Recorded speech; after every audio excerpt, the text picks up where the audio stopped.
Hola, ¿qué tal? Muy buenas noches. Sean bienvenidos a la comunidad de Reconstruyendo una vida sin adicciones. El día de hoy tengo la oportunidad de estar en una transmisión más, donde el tema del día de hoy lo hemos titulado de la siguiente manera: el miedo, el origen oculto del miedo, explorando la fobia. Muchos de ustedes tal vez se estén preguntando cuál es el origen detrás del miedo, oculto del miedo, y por qué la fobia está relacionada tal vez, no lo sé, más adelante lo vamos a descubrir, con lo que viene siendo el miedo.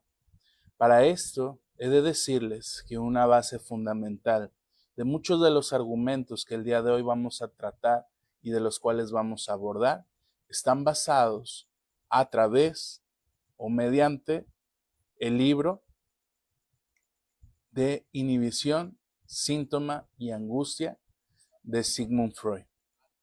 Así que te doy la bienvenida a tu comunidad de Reconstruyendo una vida sin adicciones, esperando y podamos tener un momento ameno, agradable, donde las expectativas que tú habías generado acerca de este live con este tema puedan ser cubiertas tal vez en su totalidad. Así que, pues vamos a dar inicio en una transmisión más a este live y vamos a tratar de contestar qué es primero inhibición. Quiero hacerte saber que este tema probablemente se alargue durante 3 sesiones más, durante 3 live más o 2 más, porque aunque quisiera yo hacer un tema muy resumido referente a este tema que abarca no solamente un concepto, sino muchos de ellos, pues me llevaría bastante tiempo.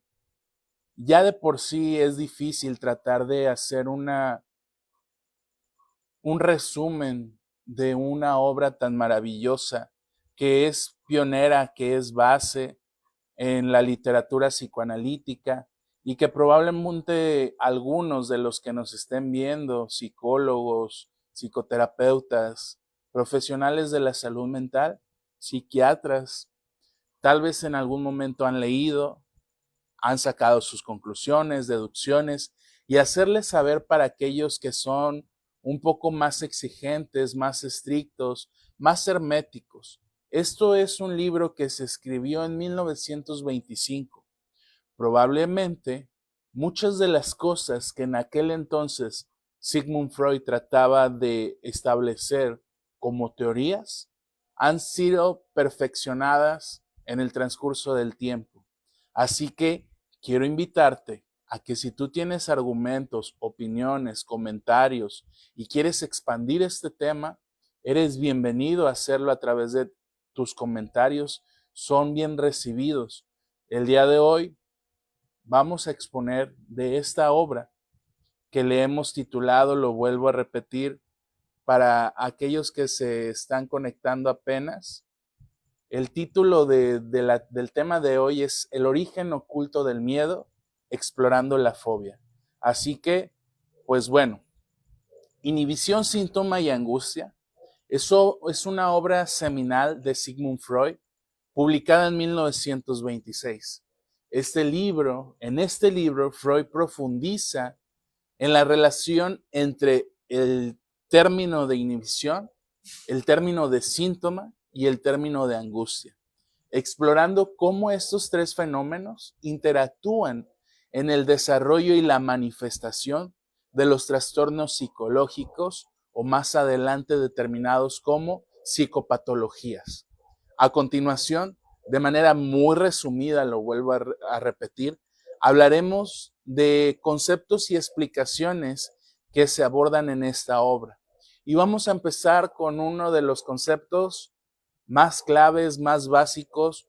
Probablemente muchos de los seguidores de la comunidad de Facebook, tal vez algunos de YouTube y aquellos que nos están viendo en TikTok, no es lo acostumbrado a ver, no es lo acostumbrado a abordar, no es lo acostumbrado a tratar de explorar estos temas. Y a lo mejor nuestra comunidad se llama Reconstruyendo una vida sin adicciones, pero como lo he estado diciendo ya con tiempo, queremos expandir un poco más allá lo cotidiano de los temas que habíamos tratado hasta hace poco. Por ahí está mi madre conectada, dice buenas noches a todos y bendiciones. Gracias, madre. Y pues bueno, vamos a hablar de que la inhibición no significa necesariamente algo patológico. Cuando yo me propuse hacer estos live, cuando inicié con esta comunidad, uno de mis anhelos, de mis deseos, era tratar de no hacer estos temas tan teóricos, tan técnicos, tan académicos, por así decirlos. Pero déjenme decirles que al hablar de este tema, probablemente utilicemos términos y conceptos muy pocas veces escuchados por aquellos que están un poco distanciados de lo que viene siendo la psicología como tal, o la psicopatología, o la psicología clínica. Entonces, quiero ofrecerte una disculpa si tal vez no se entiende de manera tan clara alguno de los conceptos o puntos que abordemos el día de hoy. Así que, pues bueno, la inhibición no necesariamente es algo patológico. Cuando una persona se inhibe, cuando una persona surge en ella una inhibición, no necesariamente estamos hablando de algo patológico. Y eso nos debe de quedar muy claros antes de iniciar a hablar de este concepto. Las inhibiciones son restricciones o limitaciones que una persona experimenta en su capacidad para funcionar o actuar debido a conflictos internos no resueltos. Cada uno de los que estamos viendo o veremos o escucharemos esta transmisión, sabemos, o tal vez no, que tenemos conflictos internos no resueltos. A muchos nos es difícil reconocerlos. A muchos nos es difícil tratar de hallarles un origen. A muchos nos es difícil iniciar un proceso psicológico, indagar, hacer una introspección, cuestionarte, interrogarte, el por qué muchas veces te ves inhibido ante ciertas situaciones. Inhibir como tal el concepto que lo tiene la Real Lengua Española, quiero invitarte a leerlo juntos para que nos quede un poco más claro y sepamos qué es lo que en el contexto social, en el contexto cultural, se toma como base para hacer referencia al concepto de inhibición. Inhibición hace referencia a toda acción y efecto de inhibirse o inhibir. ¿Qué es inhibir ahora? Pareciera que es intimidar, pareciera que es avergonzarte, tal vez está relacionado. Inhibir es impedir o reprimir el ejercicio de facultades o hábitos, prohibir, estorbar o impedir. Entonces, si esto lo llevamos a un concepto más amplio, basado en las experiencias de cada uno de los que está viendo esta transmisión, podemos determinar que inhibir, cuando una persona se inhibe, surge en él un miedo de no poder hacer ciertas actividades o funciones que tal vez en algún momento realizaba sin ningún problema, o que tal vez es la primera vez que va a experimentar hacer esa facultad, ese ejercicio, esa decisión, ese acto, y entonces se ve impedido a hacerlo porque su mente, en ese conflicto interno que tiene, le prohíbe con tal de defenderse. La mente es tan maravillosa y Freud ya lo trataba de buscar en aquel entonces cuando veía que las personas se inhibían en ciertas situaciones. Yo quiero que trates de asociar cada una de las cosas que vamos a ir desglosando durante esta transmisión, porque al final vamos a hablar de ciertos ejemplos. Tal vez ahorita no queda de manera tan clara, a pesar de que ya leímos el concepto general que la sociedad y que la Real Lengua Española determina cómo inhibir. Así que te voy a pedir que tengas un poquito de paciencia para seguir abordando este tema y en algún momento quede un poquito o un poco más claro para los que estamos tratando de saber por qué muchas veces surge la fobia en nosotros. Y este término de fobia, que está obviamente muy asociado y surge de una estructura y neurótica, muchas veces, y disculpen que utilice este lenguaje, pero yo sé que es hasta cierto punto complejo de entenderlo, pero nos vamos a dar cuenta que muchos de nuestros miedos para nuestra mente no tienen razón de ser, pero para nuestros conflictos internos, que en algún momento de nuestra vida, ya sea de nuestra niñez, como muchas veces se tiene la idea de que de ahí surgen muchos de nuestros traumas, de nuestros conflictos, de nuestros problemas, nos vamos a dar cuenta que sí hay un fundamento de estos conflictos internos no resueltos, que al momento de abordarlo, de iniciar un proceso psicológico, te das cuenta de su origen, de cómo se fue gestando ese miedo que te impide muchas veces hacer cosas. Se habla de inhibición cuando hay una función extraordinaria de la misma o una nueva función, como ya lo señalábamos hace un momento. Probablemente tú siempre, todas las mañanas, tomabas el camión para ir a tu trabajo o a tu escuela. Y en una ocasión, vamos a ponerlo sin cuestión de género, pero vamos a poner algo que pasa en nuestro contexto sociocultural, más aquí en México y tal vez en otros países de Latinoamérica. Tú como mujer te subes al camión y te pasa una situación incómoda y de hecho una de las tareas, si es que quieres un ejemplo de esto, en la segunda temporada de Sex Education, es una serie que puedes encontrar en Netflix.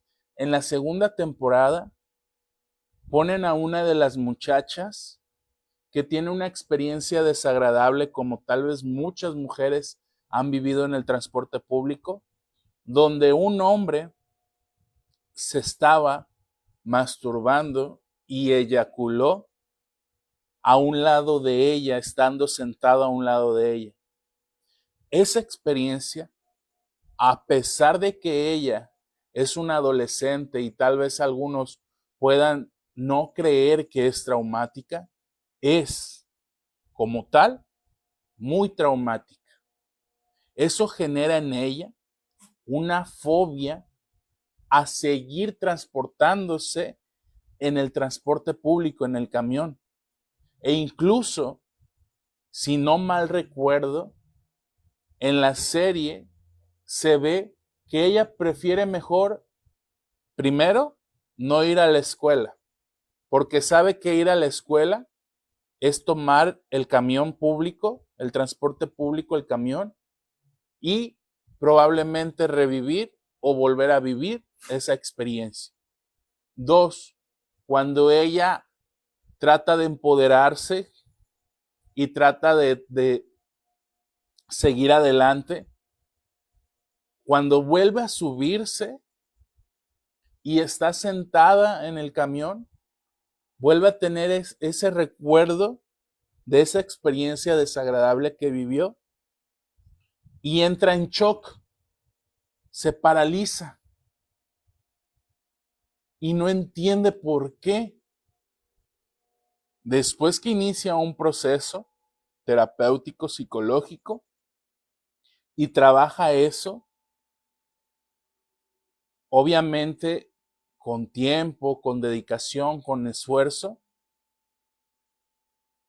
puede volverse a subir al transporte y puede volver a hacer sus actividades cotidianas sin ningún problema previo a lo que experimentó. Pero dense cuenta cómo la inhibición, cómo esa prohibición, cómo esa dificultad para hacer las cosas cotidianas puede impactar en la vida de cada uno de nosotros. Este es un ejemplo de tantos y como ya te lo señalé, al final de este live vamos a dar 3 ejemplos de cada una de los términos y conceptos y de las frases o palabras que el día de hoy estemos tratando de describir como lo que es inhibición. Ahora, ¿en qué forma se manifiestan las perturbaciones de las distintas funciones del yo en las diversas afecciones, en lo que nos afecta, en esos conflictos internos no resueltos? La primera, la función sexual se haya sometida a diversas perturbaciones. Todos los que estamos viendo esta transmisión, y disculpen que se los haga saber de esta manera, pero cada uno de los que estamos viendo esta transmisión, en algún momento hemos, en cuestión de nuestra sexualidad y de nuestras funciones sexuales, que sexualidad para el psicoanálisis y no se cohíban ni se sientan intimidados. Hablar de sexualidad va más allá de lo que cotidianamente una persona muy coloquialmente tiene el concepto. La sexualidad nos permite, primero, reconocernos como un agente sexualizado. Soy de cierto género, este género me permite hacer ciertas actividades, este género, este cuerpo sexuado me permite hacer ciertas funciones y eso implica que muchas veces y nos permite mantener un vínculo con los demás. Esto conlleva que la sexualidad, las funciones sexuales, están sometidas a diversas perturbaciones. En algún momento de nuestra vida, todos, casi todos, hemos llegado a tener diversas perturbaciones en cuestión de las funciones sexuales que realizamos. Y en su mayoría presentan el carácter de simples inhibiciones. Así que hablar de inhibiciones evidentemente nos va a retomar a cómo han sido nuestras experiencias sexuales, cómo ha sido nuestra relación con los demás y cómo ellos han sido con nosotros y cómo nos damos cuenta que la sexualidad va más allá del concepto que tenemos erróneamente y muchas veces transgiversado, pero que la sexualidad nos permite la interacción con los demás, porque entonces tú te identificas, tú reconoces que eres un agente sexual y que eso te permite la convivencia con los demás. Ahora, hablemos de impotencia psíquica. Cuando hablamos de impotencias psíquicas, vamos a hablar de parafilias o filias, vamos a hablar de perversiones, vamos a hablar de fobias, que todo eso es una desviación sexual. Y también quiero ponerles un ejemplo de algo que probablemente tú puedas decir, ¿a poco eso tan simple o sencillo es una desviación sexual? Cuando hablamos de una desviación sexual, ya explicamos que la sexualidad nos permite la convivencia con los demás. Y cuando hablamos de una desviación sexual, no hace referencia solamente a perversiones, no es aquel que comete zoofilia o que comete, ¿cómo se le llama? Esta práctica sexual con los muertos, ahorita se me olvidó el concepto, discúlpenme, o pedofilia. No es necesariamente una perversidad cuando se habla de desviación sexual. Un ejemplo que les voy a mencionar y del cual les voy a hablar es aquel niño que durante su niñez siempre fue amenazado de no volver a ver a la madre.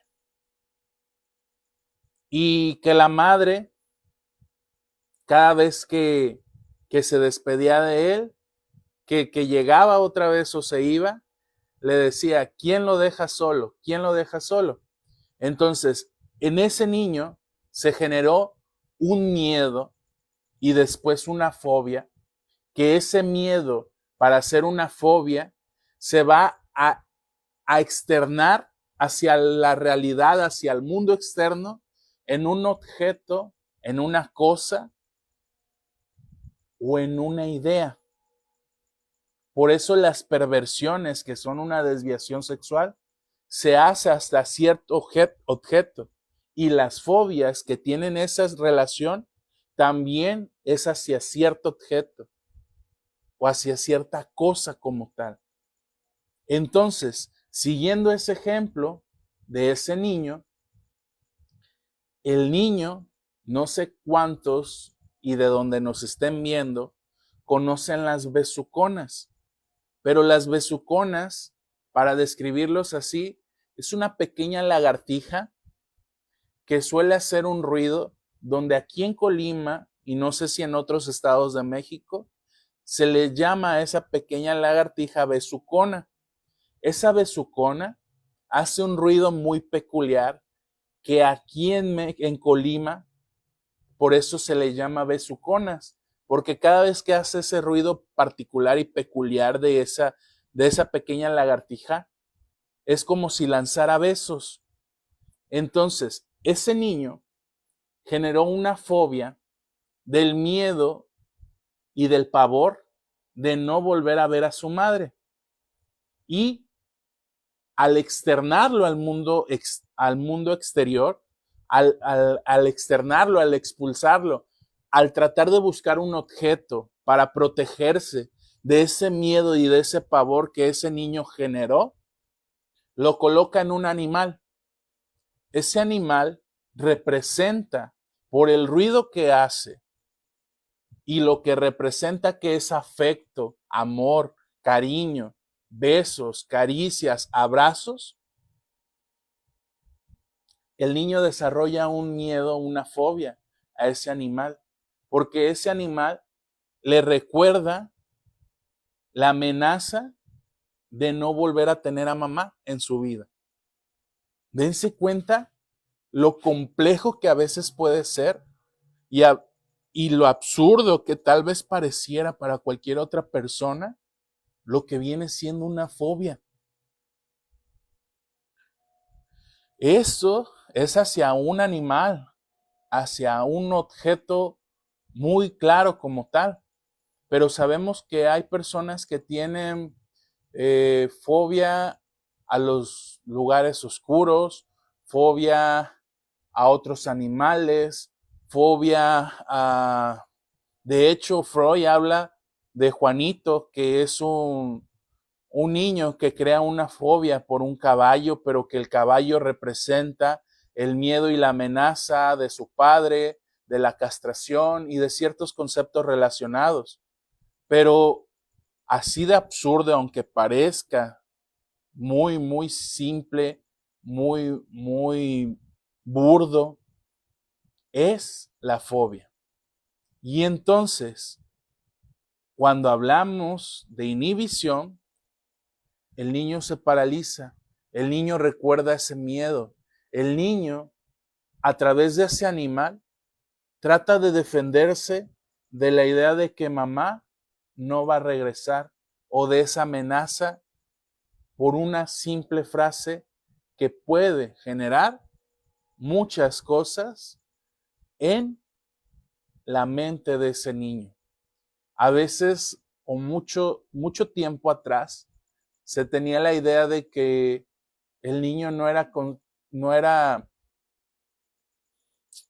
consciente de lo que los adultos hablaban. Pero con este ejemplo nos damos cuenta de. Ahora, otra de las cosas asociadas a la inhibición, que en estos casos es evidente que existe una relación entre inhibición y angustia, pero este último concepto lo abordaremos más adelante. La angustia la abordaremos en otro video. Algunas inhibiciones son evidentemente renuncias a las funciones a causa que durante su relación surgió la angustia. ¿Por qué? Este ejemplo, siguiendo la idea de este niño, del ejemplo que abordaba, nos vamos a dar cuenta que en su vida él difícilmente podía aceptar un abrazo incluso de sus seres más cercanos, de sus hermanos, de su padre, de sus abuelos, de sus primos, de sus amiguitos, y mucho menos un contacto más allá de un abrazo, un beso en la mejilla, ¿cómo se le llama? Un halago, un elogio. Él no podía recibirlo. ¿Por qué?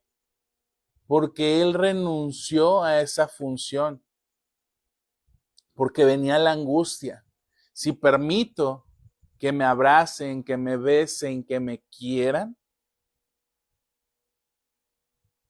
tal vez entonces sí tenga que aceptar que, a pesar de que mamá en aquel entonces, siguiendo el ejemplo del niño, no me iba a abandonar, y que puedo recibir amor de otras personas, y que no nada más está la amenaza de que mamá se vaya, o que no nada más es mamá la que puede dar afecto, dar abrazos, dar amor, dar cariño. No sé si hasta aquí me estoy dando a entender y estoy tratando de ser lo más claro con estos conceptos que a veces pueden llegar a ser difíciles de procesar y de asimilar. También gran número de actos obsesivos demuestran ser prevenciones y aseguramientos contra experiencias sexuales, siendo por tanto de naturaleza fóbica. Una persona que tiene rasgos obsesivos, o más allá de un rasgo y tal vez un trastorno y una personalidad obsesiva como tal, es aquel, como ya lo había dicho hace un momento, la fobia, la persona elige un objeto. En el caso de los obsesivos, se ven más atormentados por una idea que está rumiando, dando vueltas una y otra vez constantemente. ¿Qué será peor? No puedo determinar no puedo determinar ni me atrevería a decir qué es peor, si tener esas ideas y una estructura o rasgos obsesivos, o tener una fobia, porque en la fobia probablemente solamente cuando escuches o veas el objeto te genere ese miedo, pero en las personas con rasgos obsesivos o una personalidad obsesiva, constantemente en su mente está ese pensamiento amenazante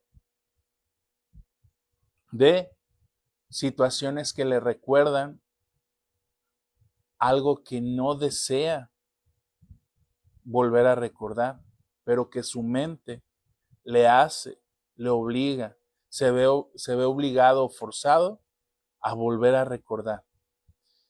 Yo sé que puede sonar un poquito difícil de entender, pero eso, todos en algún momento probablemente pasamos por estas situaciones.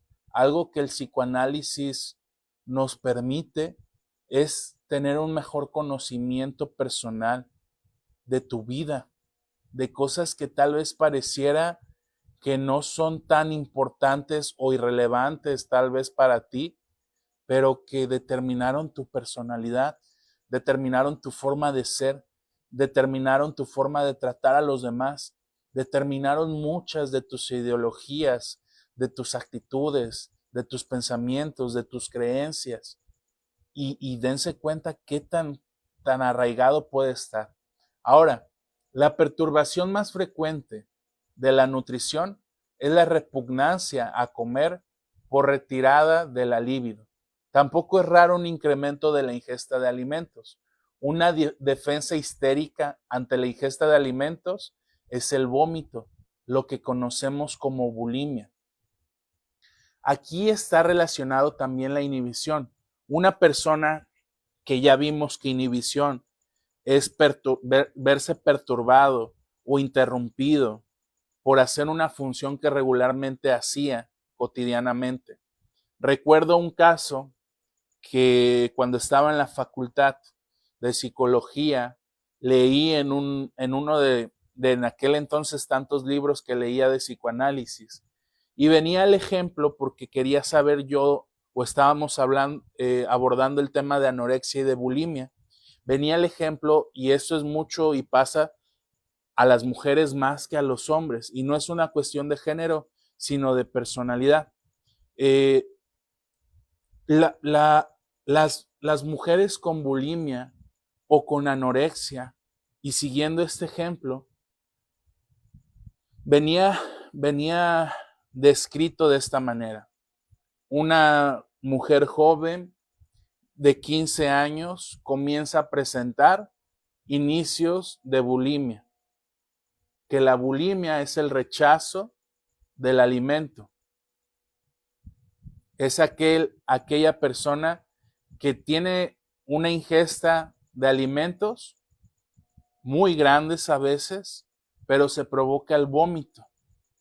Entonces, este ejemplo que les trato de describir señalaba que esta joven de 15 años que empezaba a presentar problemas de bulimia, cuando se hacen entrevistas y ella inicia un proceso psicoterapéutico o de atención psicológica y se indaga en la relación con su figura materna, se da cuenta el psicólogo, el psicoanalista en este caso, que ella en su infancia, desde su nacimiento, siempre por parte de la madre, presentó un rechazo muy rotundo, lo cual ella desde niña rechazó el pecho de la madre.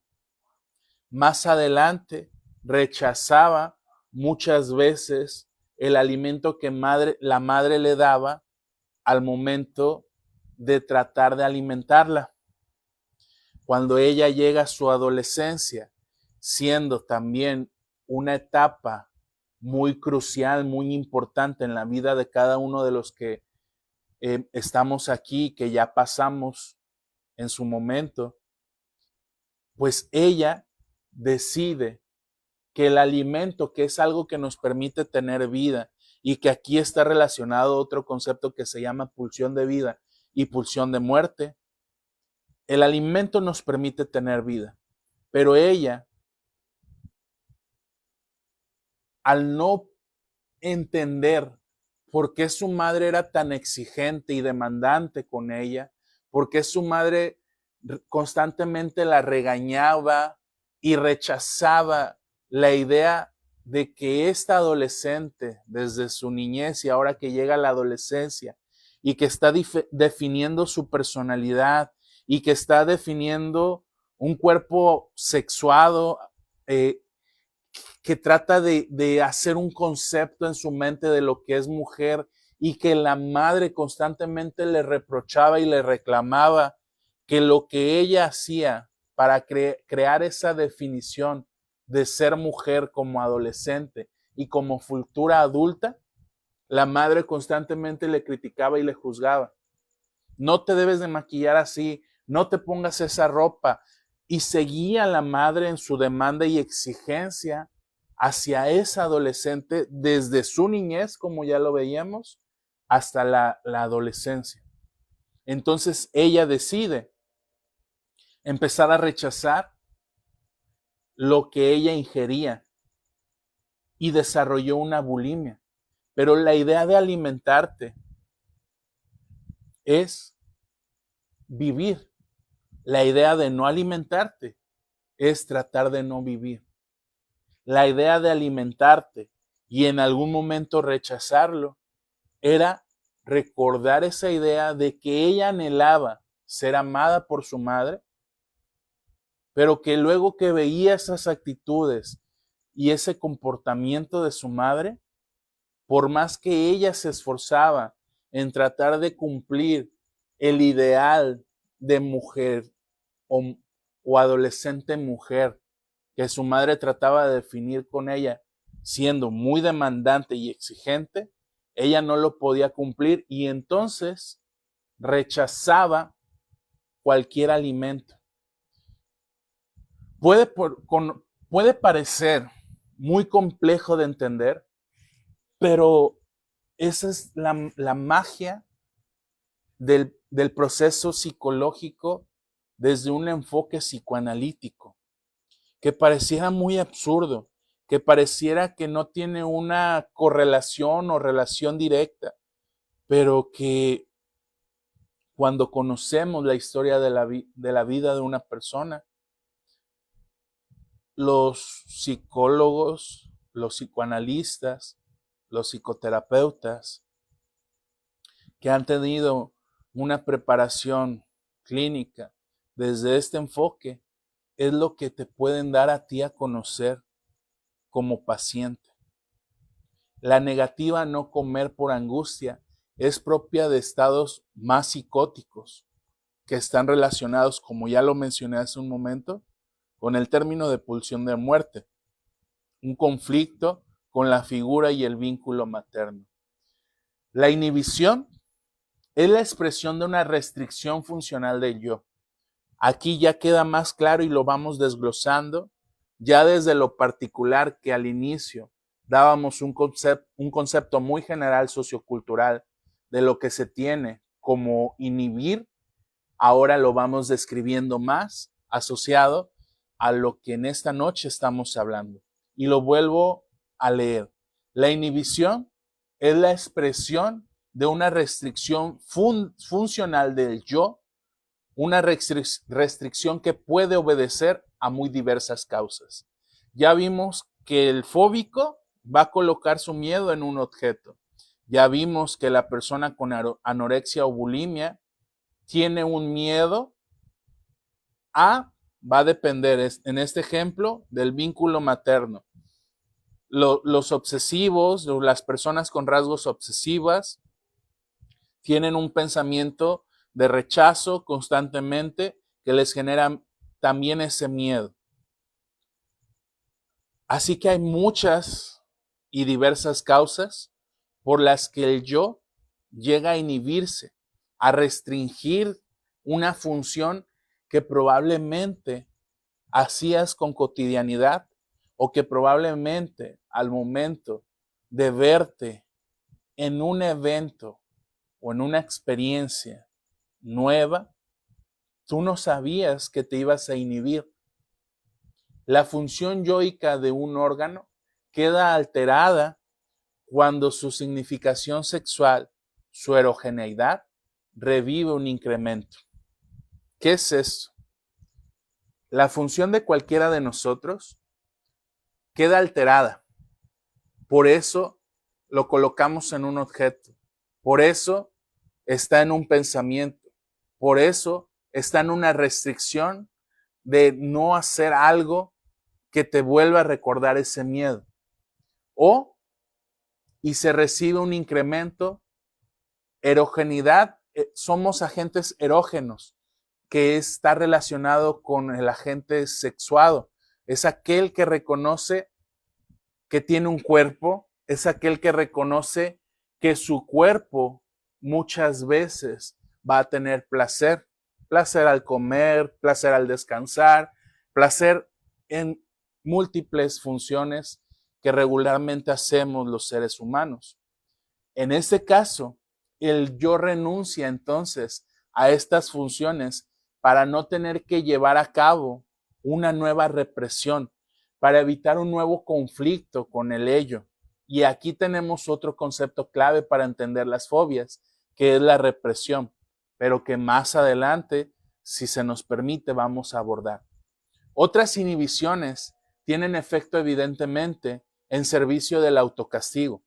Muy frecuentemente, sobre todo en el campo de actividades profesionales, el yo no debe de hacer determinadas cosas porque habían de traer consigo provecho y éxito, lo cual ha sido prohibido por el superyo. Imagínense que por más que tú quieras, siempre te inhibes, te entorpeces, te prohíbes hacer cosas que sabes que tienen un beneficio para ti, pero a final de cuentas no puedes hacerlo porque no entiendes lo que te impide hacerlo. Cuando hablamos del campo de actividades profesionales, ¿cuántos de los que estamos viendo este video vamos a escuchar o ver este video?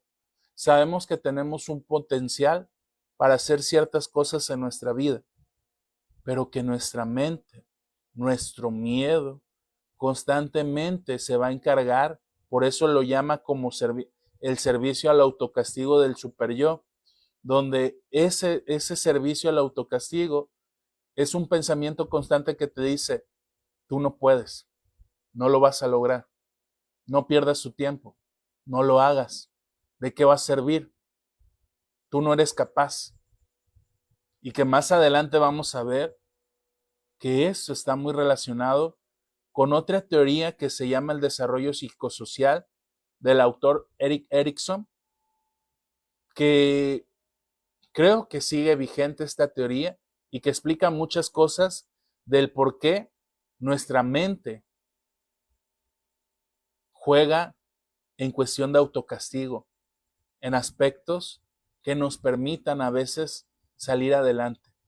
Entonces, renuncia el yo a tales funciones para no entrar en conflicto con el superyo. El superyo es una parte muy, muy exigente que sanciona de manera muy radical al superyo, al yo. El yo dice, yo sí puedo. El superyo dice, no tienes las capacidades, no eres tan eficiente o eficaz para hacer eso. No lo hagas, no vas a poder. Entonces, el yo dice, ¿sabes qué? Para no meterme en conflictos con ese pensamiento que constantemente me señala que no puedo, mejor evito hacerlo. O mejor me evito acercarme. O mejor me evito pensar en ello. O mejor evito las cosas que me vuelven a recordar ese miedo. Las inhibiciones son restricciones de la función del yo con medida de precaución, bien a consecuencia de un empobrecimiento de energía. Y aquí yo quiero que tú me des la oportunidad de saber si queda un poquito claro o queda claro el concepto de inhibición. Vamos a terminar este live con 3 ejemplos acerca de la inhibición que pueden surgir en diferentes personas. Probablemente conoces a alguien en tu contexto, en tu realidad, entre las personas allegadas a ti, que han presentado estas inhibiciones, estos miedos que muchas veces, estos impedimentos que muchas veces no entendemos. Yo quiero que me ayudes a comentar, a etiquetar, a compartir este video, a reaccionar, para que esta información llegue tal vez a estudiantes que están en el transcurso de su carrera como psicólogos, que llegue a aquellas personas que les gusta hacer una introspección y conocer más de sí mismos, a aquellas personas que tal vez esto les genere una inquietud de iniciar un proceso psicológico, porque lo que abordamos el día de hoy tal vez lo están experimentando, lo han experimentado o conocen a alguien que está experimentando estas situaciones de las cuales hablamos el día de hoy. Así que quiero que me por favor, aceptes esta invitación y esta petición sobre todo que el día de hoy te hago, de que me ayudes a comentar, a compartir, a reaccionar, a regalarme un like, un me encanta, un me gusta, a compartir este video, a etiquetar a alguien que tú sabes que puedas invitar a que conozca de estos temas. Recordemos que el día de hoy estamos hablando muchos de los conceptos que aquí el día de hoy abordamos del tema Inhibición, Síntoma y Angustia de Sigmund Freud, que es un libro que él escribió en 1926 y que probablemente y evidentemente los teóricos contemporáneos han perfeccionado esa teoría que él inició en su momento, pero que tal vez muchas veces desconocemos porque pues no es algo que cotidianamente escuchemos. Voy a poner un ejemplo muy sencillo. Una cocinera que no quiere acercarse más al fogón en aquellos tiempos, recordemos que Freud estamos hablando de 1926. Tú vas a decir, pues un fogón, ya no se utilizan fogones o en muy pocos lugares se utiliza un fogón. Vamos a señalarlo como a la cocina. Una cocinera que no quiere acercarse más a la cocina porque el dueño, su patrón, su jefe de la casa, le pretendió. En ese caso, ella renuncia a sus funciones que habitualmente hacía con tal de no volver a recordar esa experiencia desagradable. Puede barrer, puede trapear, puede lavar los trastes, pero al momento de recordar que está cocinando, ella generó una inhibición de decir, no lo voy a hacer o no lo quiero hacer porque tuve una experiencia desagradable que se asocia al estar en la cocina o a cocinar. ¿Por qué? Porque el jefe, el dueño, el patrón trató de pretenderme. Y en la estructura neurótica de esta persona es, ¿y si se lo digo a la señora? ¿O me lo quedo callado porque puedo perjudicar? Y entra en conflicto y prefiere mejor no volverse a acercar a la cocina. Hemos estado hablando de varios ejemplos acerca de la fobia, del miedo, de cómo la inhibición se ve relacionada en la vida cotidiana de una persona. Pero vamos a hablar de 3 inhibiciones. Una inhibición social. La segunda, una inhibición sexual. Y la segunda, una inhibición creativa. Probablemente, como ya lo señalaba hace un momento, más de alguno de los que estamos viendo o vamos a ver o escuchar esta transmisión, hemos en algún momento experimentado un tipo de inhibición de esta índole o hemos conocido a alguien cercano que ha experimentado una inhibición de esta índole. Antes de iniciar con los ejemplos, también te quiero invitar a suscribirte, a formar parte de nuestra comunidad de Reconstruyendo una Vida Sin Adicciones, donde nos puedes encontrar en Facebook, en YouTube, en TikTok y en Spotify, donde puedes escuchar nuestro podcast, como Reconstruyendo una vida sin adicciones. Te invito a que me des la oportunidad de ser parte de tu vida y de que tú formes parte de esta comunidad, donde con mucho respeto, tu servidor y cada uno de los integrantes de la comunidad va a hacerte saber que eres bienvenido y que puedes formar parte de esta comunidad, que ya tenemos 4 años, donde constantemente hemos tratado de hablar de temas que te puedan ayudar a ti a procesar, a iniciar un proceso terapéutico, a asimilar, a recibir apoyo, orientación, consejería, ayuda como tal. Vamos a hablar del primer ejemplo, una inhibición social. Ejemplo, una persona siente una intensa ansiedad en situaciones sociales y evita participar en reuniones, fiestas o eventos donde hay muchas personas. ¿Conoces tú a alguien que ha presentado esto? Una persona se siente con una intensa ansiedad en situaciones sociales y evita participar en reuniones, fiestas o eventos donde hay muchas personas. ¿Cuál es la explicación? Esta inhibición puede estar relacionada con el miedo al juicio o la crítica de los demás, que puede originarse de experiencias tempranas de vergüenza o de rechazo. La persona puede tener un conflicto interno entre el deseo de la conexión social y el miedo a la exposición o a la desaprobación. Hace un momento mencionaba la teoría del desarrollo psicosocial del autor Erik Erikson. Él, en 2 de sus 7 o 9 etapas que él describe en el desarrollo psicosocial de una persona, son 8 para ser más exactos, habla de una primera que se llama autonomía versus vergüenza y duda, donde el niño está aprendiendo a tener el control de esfínteres.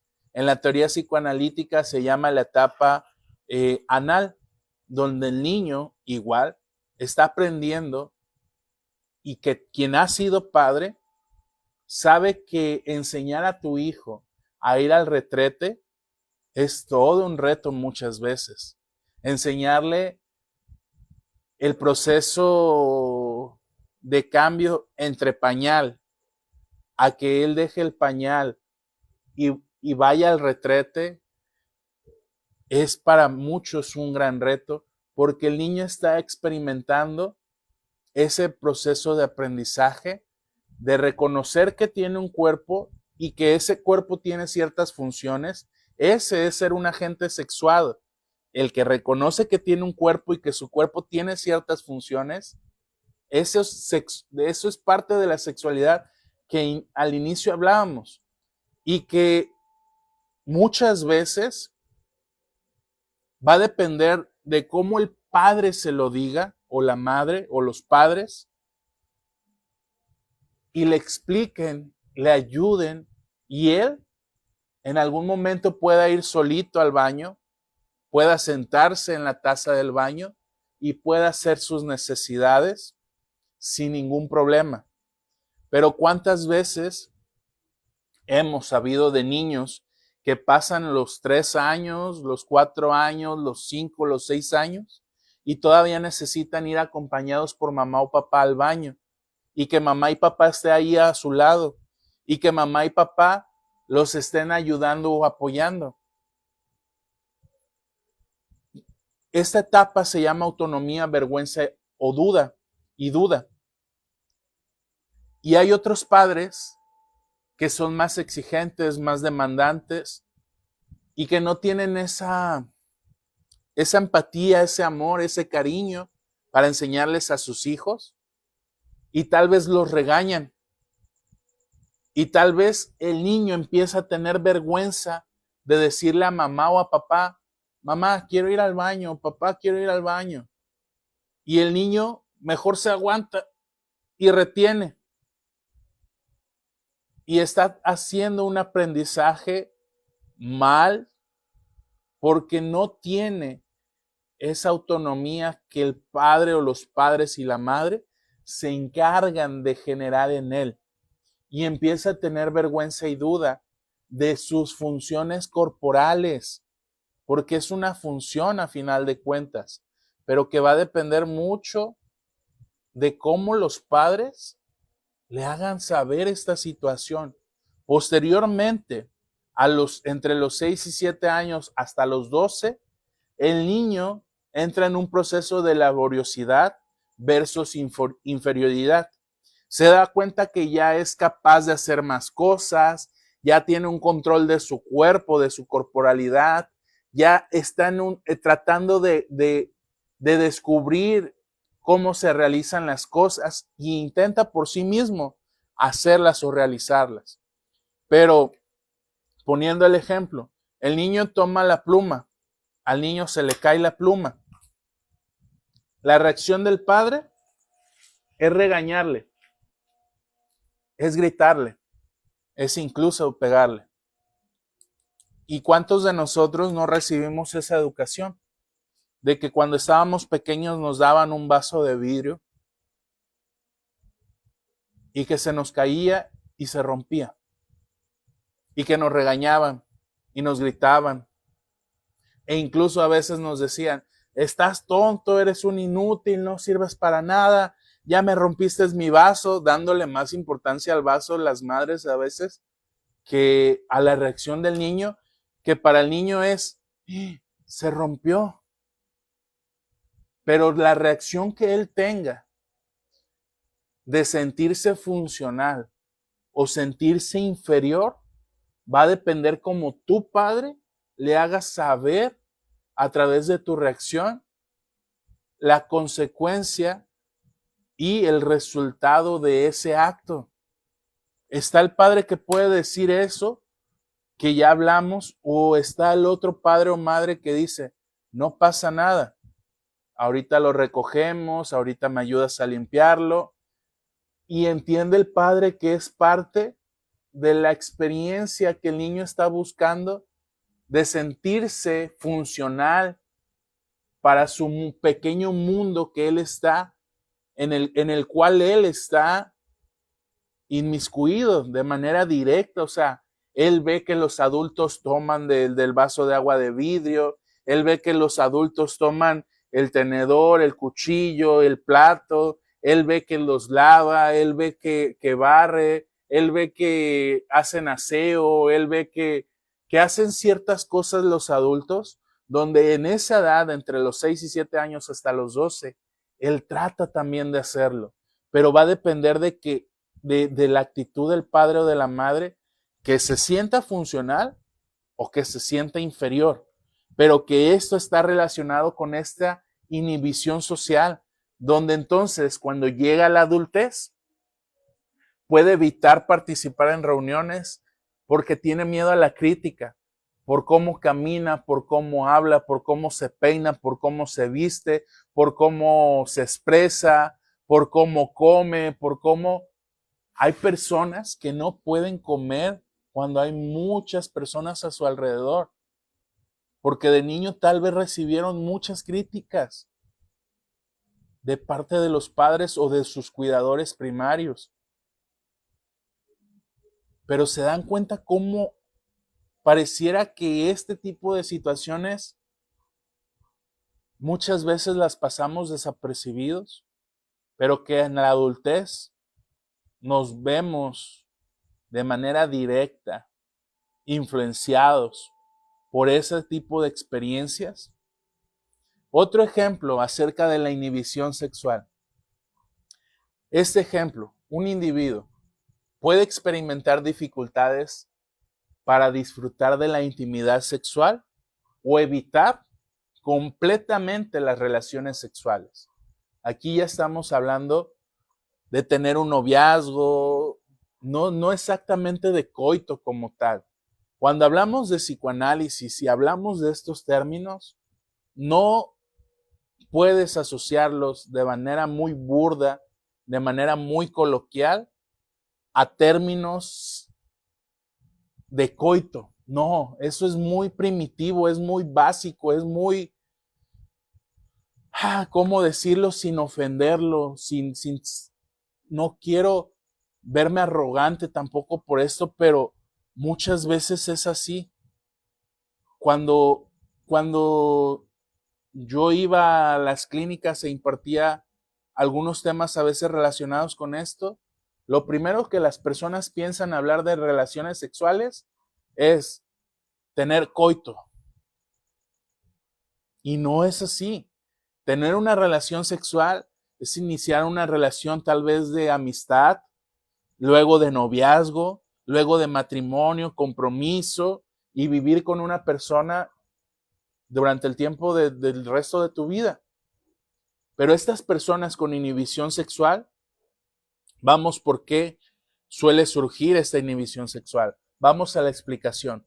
Esta inhibición puede derivar de sentimientos de culpa, de vergüenza o de ansiedad relacionados con la sexualidad, posiblemente vinculados a la educación sexual restrictiva, experiencias traumáticas o conflictos inconscientes sobre los deseos sexuales.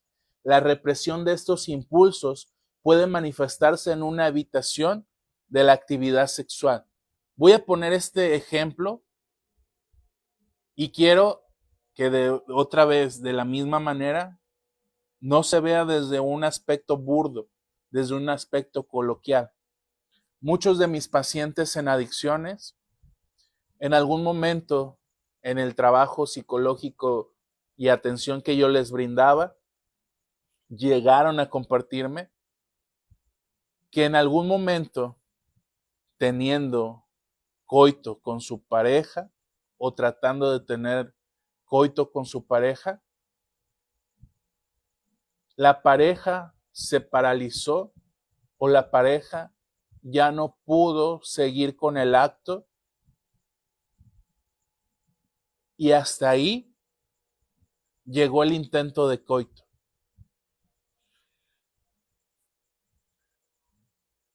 El ejemplo más cercano a esto es que esa mujer o pareja de mis pacientes fueron agredidas sexualmente en su niñez o juventud o incluso adultez. Y al tener un escenario totalmente asociado a su agresión sexual, ellas se vieron paralizadas y surgió en ellas la angustia y surgió en ellas el miedo al volver a recordar esa experiencia traumática y dolorosa. Y por eso se vuelven frías, rígidas al momento del coito con ellos y no poder realizarlo como normalmente se entiende un encuentro que lleve al coito.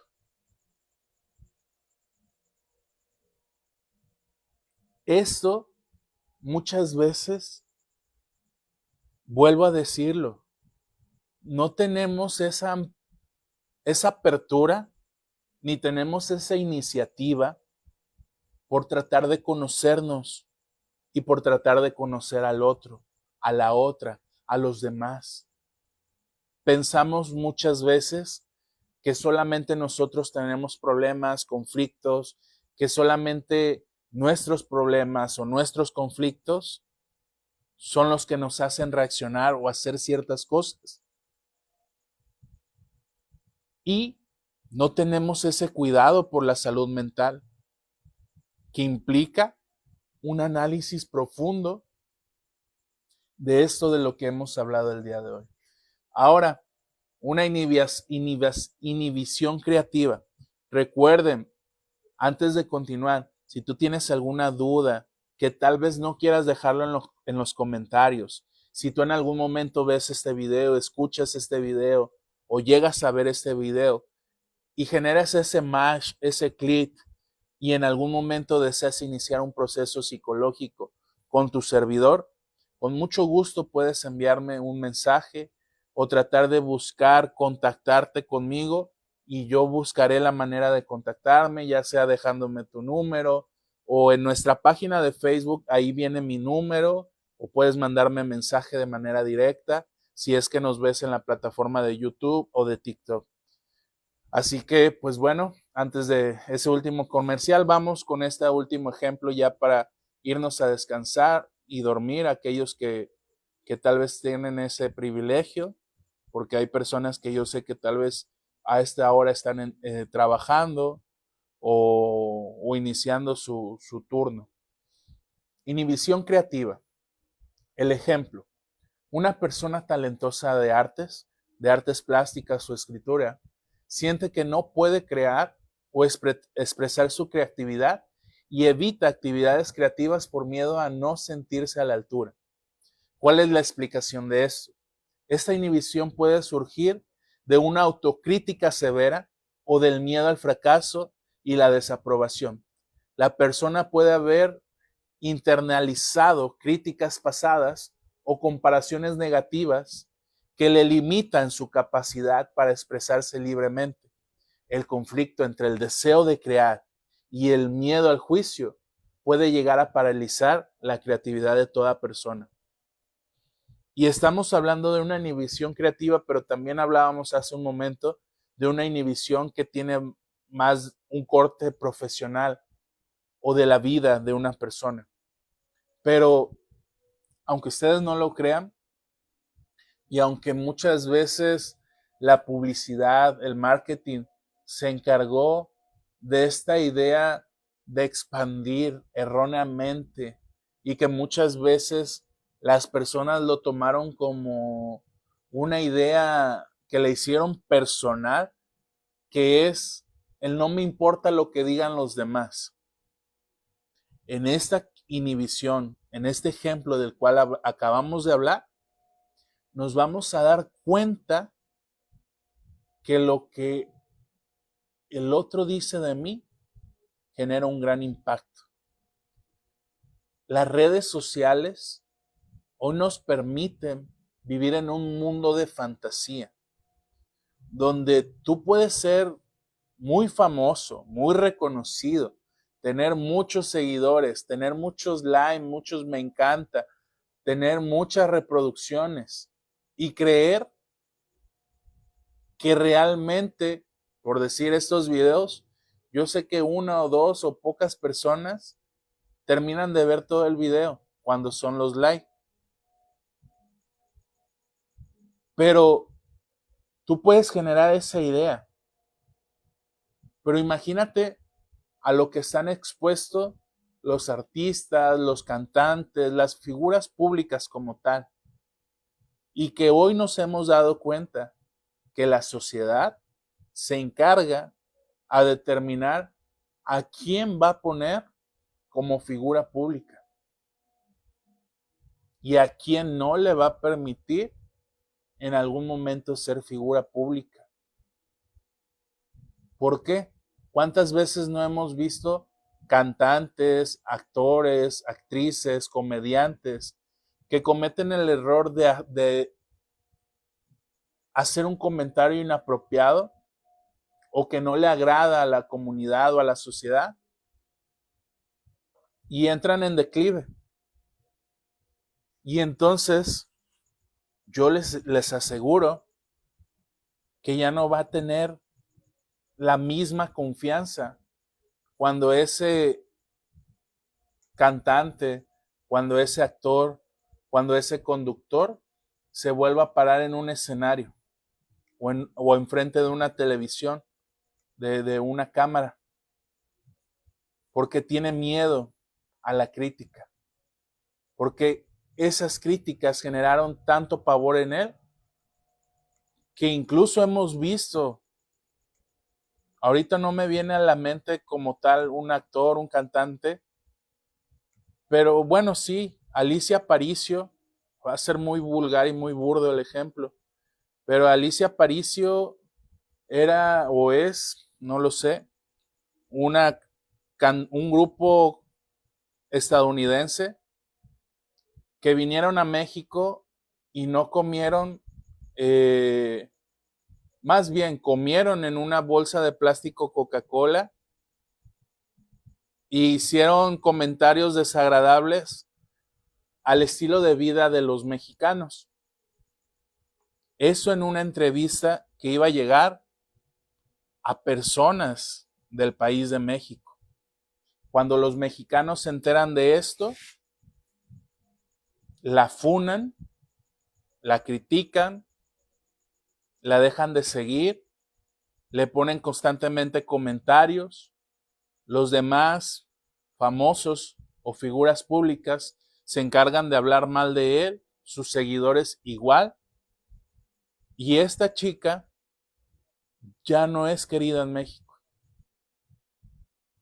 Entonces este ejemplo es para darnos cuenta cómo a veces como sociedad podemos llegar a juzgar y criticar a los demás y hacer perder la esencia o la creatividad de esa persona.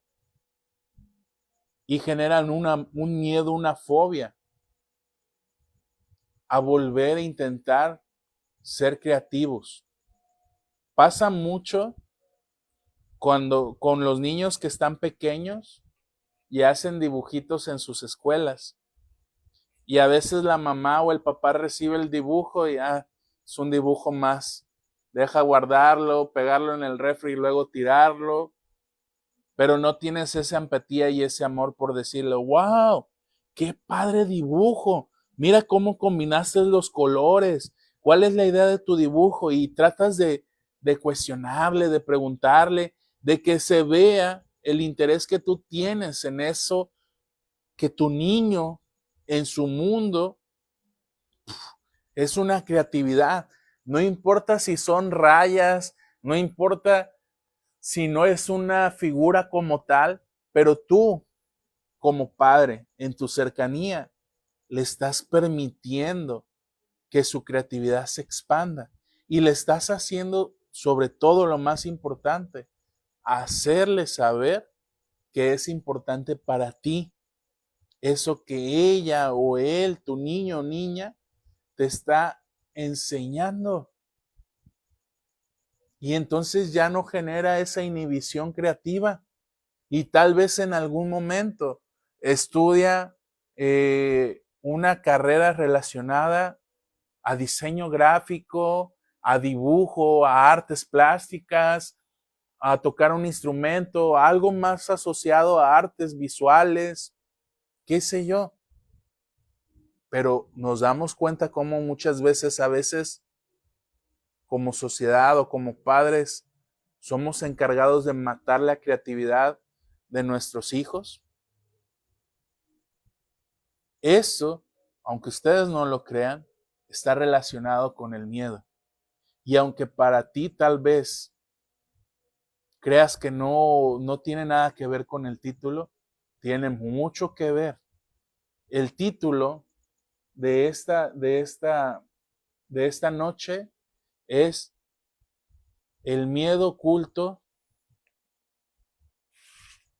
explorando la fobia. El miedo detrás. ¿Qué hay, Fer? Saludos.